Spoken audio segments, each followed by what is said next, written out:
Class 9 science का ये chapter number है तीसरा, परमाणु एवं अणु, एटम्स एंड मॉलिक्यूल्स।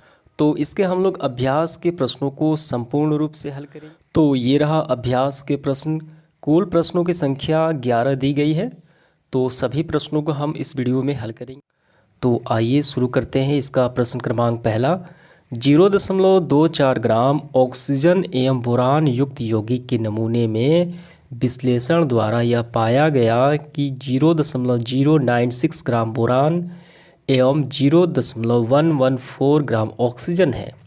उस यौगिक का प्रतिशत संगठन का भरात्मक रूप में परिकलन कीजिए। तो यहाँ पे आपको इस प्रश्न का क्या मतलब समझ में आया। यहाँ पे एक यौगिक है जो ऑक्सीजन और बोरान से बना हुआ है, जिसका भार इतना है। तो हमें ये बताना है विश्लेषण करके, ठीक है, यानी जांच के, कि इस पूरे यौगिक में जो जिससे वो यौगिक बना है, ठीक है, उसका भरात्मक प्रतिशत निकालें। यानी ऑक्सीजन उसकी मात्रा कितनी है और बोरान की उसकी मात्रा कितनी है इस ये पूरे यौगिक में, ठीक है, प्रतिशत में हमें निकालना है।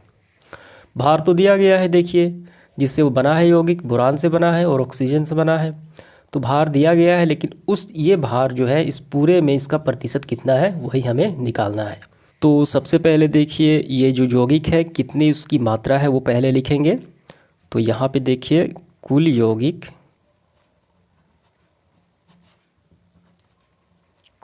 की मात्रा कितनी है, 0.24 ग्राम। और इसमें हमें ज्ञात करना है बोरान की मात्रा। तो यहाँ पर हम लिख लेते हैं बोरान की मात्रा कितनी है, देखिए 0.096 ग्राम। और ऑक्सीजन की मात्रा कितनी है, देखिए 0.114 ग्राम, 0.114 ग्राम, ठीक है। ये बात आपको समझ में आ गई। अब हम इसका प्रतिशत निकालेंगे। देखिए यहाँ पे दोनों का बारी बारी से हम प्रतिशत निकालेंगे। तो यहाँ आपको लिखना होगा यौगिक में बोरान की प्रतिशत मात्रा, भरात्मक प्रतिशत मात्रा। बात आपको मालूम होनी चाहिए, जो निकाला जाता है उसे ऊपर रखा जाता है और पूरे को नीचे रखा जाता है। तो हमें निकालना है बोरान की।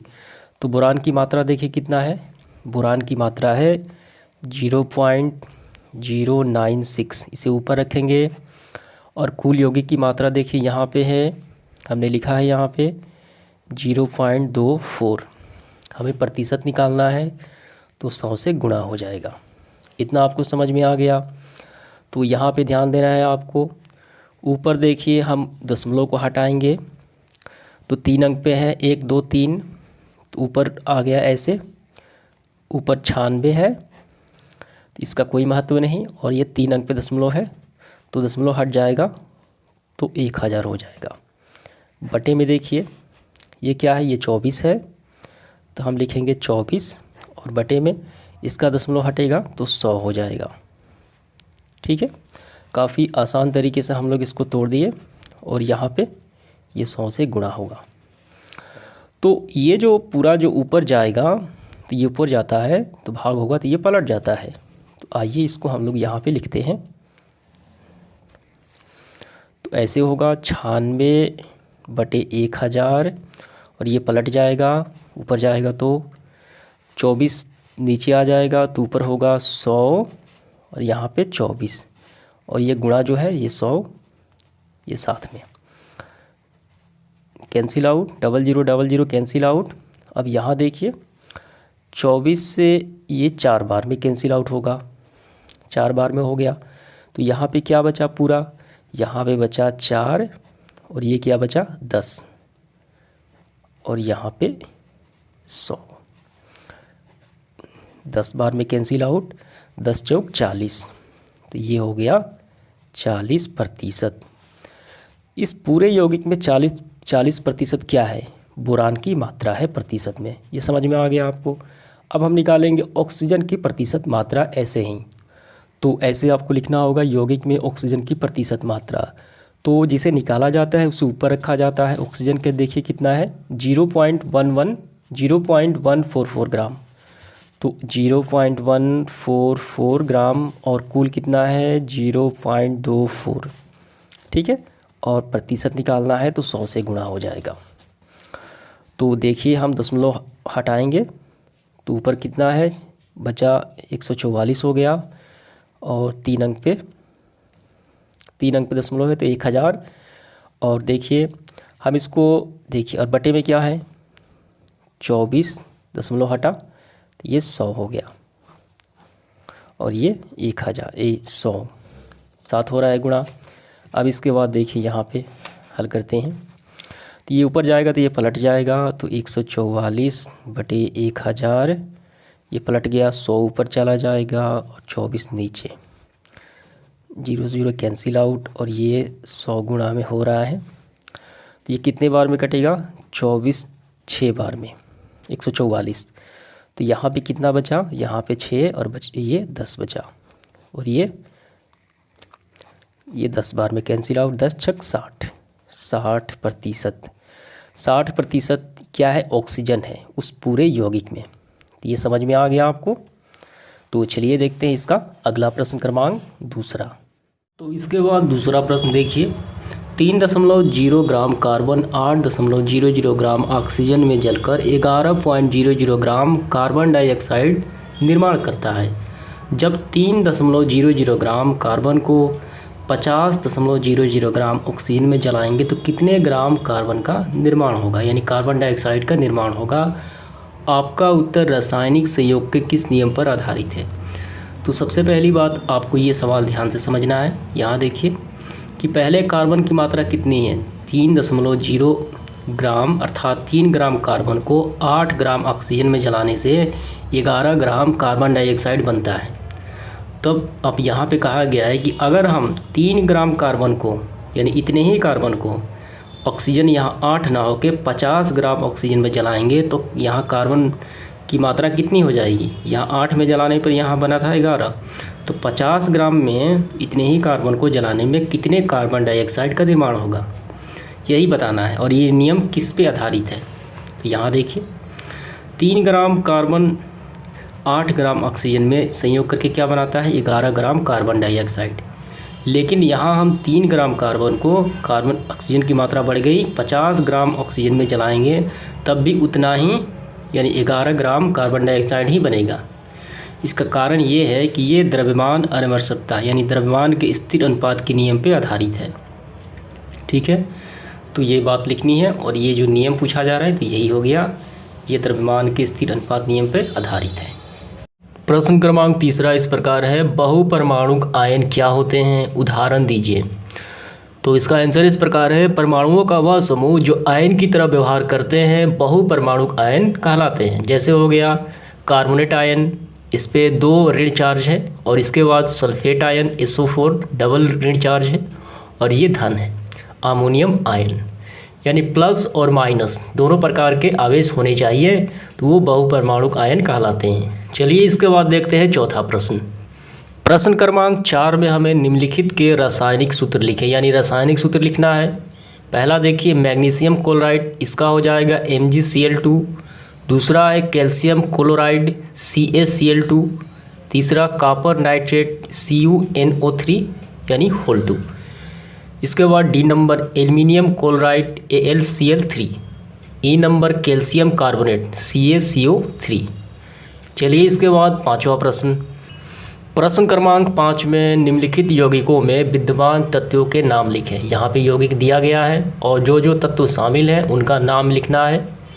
तो पहला देखिए बुझा हुआ चूना, इसका हम पहले रासायनिक सूत्र लिखेंगे CaOH2।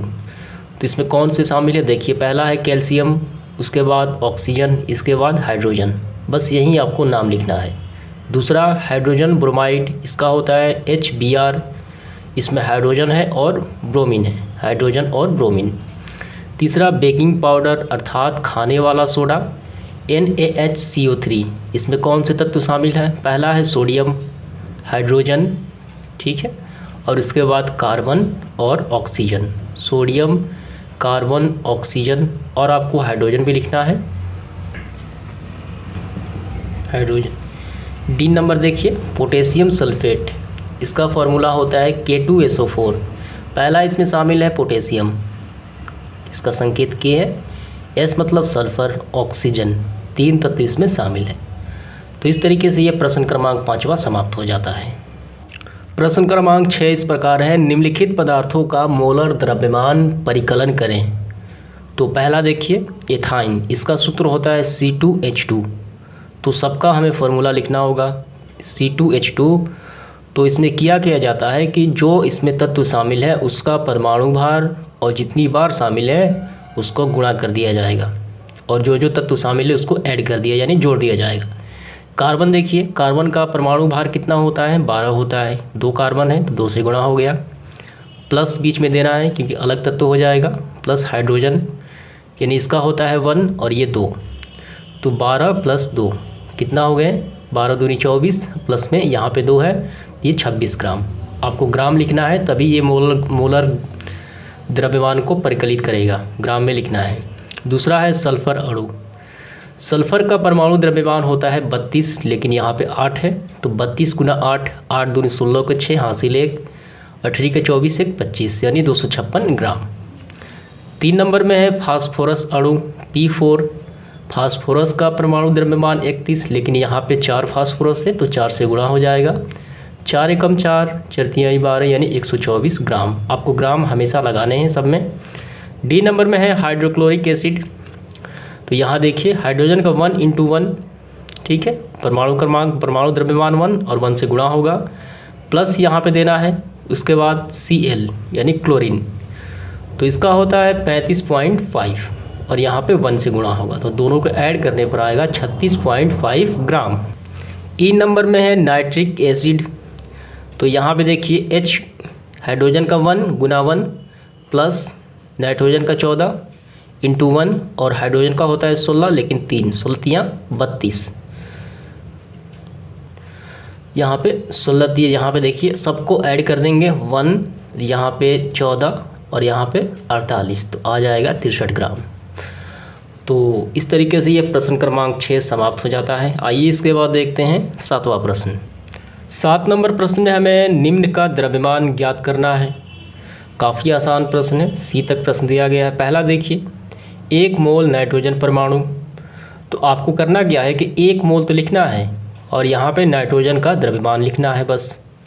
1 × मोलर द्रव्यमान यानी नाइट्रोजन का मोलर द्रव्यमान, तो कितना होता है, तो 14 होता है, तो ये हो जाएगा 14 × 1 यानी 14 ग्राम।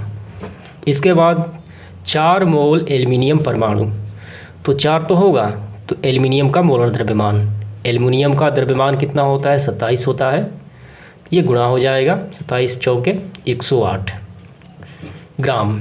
C number 10 mole sodium sulphide, तो इसका फॉर्मूला यहाँ देखिए Na2SO3, 10 तो होगा और सोडियम सल्फाइड का मोलर द्रव्यमान निकालेंगे, तो यहाँ पे देखिए, तो 10 इसका निकाला गया है 126, इस सोडियम सल्फाइड का मोलर द्रव्यमान, तो गुणा हो जाएगा 1260 ग्राम। इसके बाद है प्रश्न क्रमांक 8वां, मोल में परिवर्तन करें।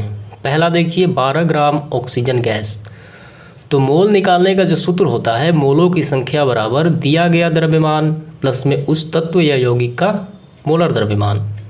तो पहला प्रश्न देखिए, तो इसका सूत्र ये रहा, ये अप्लाई करेंगे, मोल की संख्या बराबर दिया गया द्रव्यमान बटे ऑक्सीजन का मोलर द्रव्यमान। तो ऑक्सीजन कितना है, 12 ग्राम है, तो ऊपर 12 हो जाएगा, और ऑक्सीजन का मोलर द्रव्यमान कितना होता है, तो ये होता है परमाणु क्रमांक 16, लेकिन यहाँ पे 2 है, तो 16 दूनी 32, तो 12 बटे 32, 3 चौक 12 और 8 चौक 32, 3 बटे 8 और भाग देने पे आ जाएगा 0.75 मोल। ये हल हो जाता है। इसके बाद देखिए बी नंबर में, ठीक, किसको भी वैसे ही हल करेंगे। 20 ग्राम जल, तो मोलों की संख्या बराबर दिया गया द्रव्यमान बटे जल का मोलर द्रव्यमान। दिया गया द्रव्यमान कितना है, 20 ग्राम है, तो ऊपर हो जाएगा। जल का मोलर द्रव्यमान हमें निकालना है, तो जल का मोलर द्रव्यमान कितना होता है, तो आइए यहाँ पे निकाल लेते हैं हम लोग। हाइड्रोजन का 1 × 1 प्लस, और यहाँ पे ऑक्सीजन का होता है 16 और 2 ये हो गया 18, ठीक है। तो इसका हो जाएगा 18 यानी 20/18। 10 दूनी 20, 9 दूनी 18, 10/9 यानी 1.1 मोल इसका आंसर आ जाता है। इसके बाद सी नंबर देखिए 22 ग्राम CO2, तो उसका भी वैसे ही होगा, मोलों की संख्या बराबर दिया गया द्रव्यमान बटे CO2 यानी कार्बन डाइऑक्साइड का मोलर द्रव्यमान। तो 22/CO2 का मोलर द्रव्यमान, तो CO2 का मोलर द्रव्यमान हमें निकालना है। कार्बन का होता है 12 प्लस ऑक्सीजन का 16 × 2, 12 + 16 दूनी 32, तो ये हो जाएगा कितना 44। तो यहाँ पे 44, 22 दूनी 44, 1/2, ठीक है। तो इसका आ जाएगा 0.5, ठीक है, मोल। ये समाप्त होता है प्रश्न क्रमांक 8वां। इसके बाद देखेंगे प्रश्न क्रमांक 9, निम्न का द्रव्यमान क्या होगा। पहला देखिए 0.2 मोल ऑक्सीजन परमाणु, तो ये भी काफ़ी आसान है। तो इसको इस प्रकार हल करेंगे, 0.2 गुना ऑक्सीजन का परमाणु मोलर द्रव्यमान कितना होता है, तो ये 16 होता है, तो गुना हो जाएगा 16 दूनी 32 यानी 3.2 ग्राम। और इसके बाद बी नंबर 0.5 मोल जल अणु, 0.5 इंटू जल का अणु द्रव्यमान कितना होता है, तो ये होता है 18। तो यहाँ देखिए 18×5 = 90 यानी पॉइंट रहेगा यहाँ पे 9.0 ग्राम। इसके बाद देखेंगे प्रश्न क्रमांक 10, 16 ग्राम ठोस सल्फर में सल्फर के अणुओं की संख्या परिकलन करें। तो इस प्रकार हल किया जाएगा। तो यहाँ देखिए 16 ग्राम ठोस सल्फर में S8 की मोलों की संख्या इक्वल टू दिया गया भार बटे S8 का मोलर द्रव्यमान। कितना भार दिया गया है, तो ये 16 ग्राम है, तो यहाँ पे 16 हो जाएगा, और बटे में S8 का मोलर द्रव्यमान हम निकालेंगे। तो सल्फ़र का परमाणु द्रव्यमान होता है 32, लेकिन ये 8 बार है, तो 32 × 8, तो यहाँ कैंसिल आउट भी हो सकता है। यहाँ देखिए 16 दूनी 32 यानी 1/8 दूनी 16, 1/16 आ गया। तो 1/6, तो 1/16, तो ये मोलों की संख्या हो गई। तो यहाँ देखिए हम जानते हैं कि 1 मोल एसिड में अणुओं की संख्या कितनी होती है, यानी एवोगाड्रो संख्या के बराबर होती है 6.022 × 10⁻23। तो इसलिए 1/16 में, तो 1/16 से गुणा हो जाएगा, तो इतना फाइनली आंसर आ जाएगा 3.763 × 10⁻22 मोल। इसके पश्चात इस सेशन का आखिरी सवाल 0.051 ग्राम एल्युमिनियम ऑक्साइड ये रहा में एल्युमिनियम आयन की संख्या का परिकलन करें। तो सबसे पहले देखिए Al2O3 का 1 मोल की संख्या कितनी है। तो Al2 एल्युमिनियम का परमाणु द्रव्यमान हो गया 27, लेकिन 2 बार 27 × 2, और यहाँ पे ऑक्सीजन का 16 लेकिन 3 बार, तो 48, तो 54, ठीक, और ये 48, 102 ग्राम। अब इसके बाद 102 ग्राम Al2O3 में अणुओं की संख्या कितनी होती है, यानी एवोगाड्रो संख्या के बराबर होती है 6.022 × 10⁻23। तो इसलिए यहाँ पे कितना दिया गया है 0.051 ग्राम में, तो 102 से भाग हो जाएगा और इससे गुणा हो जाएगा, तो ये आ जाएगा आंसर फाइनली आपका 6.022 × 10⁻20।